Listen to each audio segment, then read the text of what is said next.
Actuellement, on a acquis des missiles beaucoup plus puissants. C'est ce qui a été expérimenté à Djibo. Que ces missiles étaient beaucoup plus puissants que les autres qu'on utilise.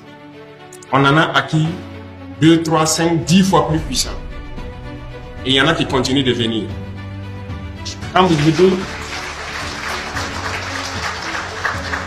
on dit on commence le développement de la guerre parce qu'en réalité, l'équipement terrestre, là, c'est maintenant que ça vient. C'est au cours de l'année, là, beaucoup d'équipements vont venir pour la protection et pour la manœuvre.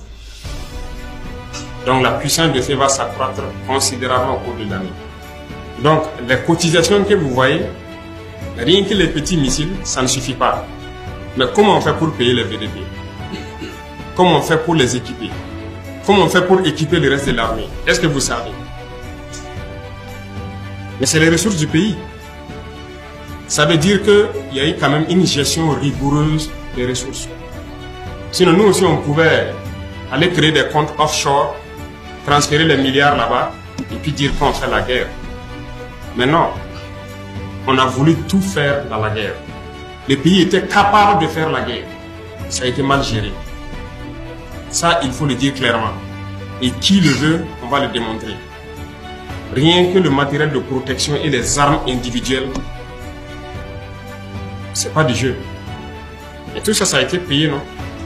Toutes les armes qui opèrent aujourd'hui ont été payées par l'argent du contribuable. C'est dans la gestion qu'on a pu le payer. On concentre tout, on optimise et ça peut faire la guerre. Je pense que c'est un sacrifice qui n'est pas de trop. Il faut que notre niveau de la puissance de feu arrive à un certain niveau, de sorte qu'il n'y ait plus match et qu'on reste concentré. Donc c'est ce qui a amené un certain nombre de mesures qu'on a prises. Parce que voilà, la guerre va passer à un autre niveau encore. Le développement, voilà, a commencé maintenant. On va se mettre au sérieux, et ce qui veut dire que tout le monde doit rester concentré.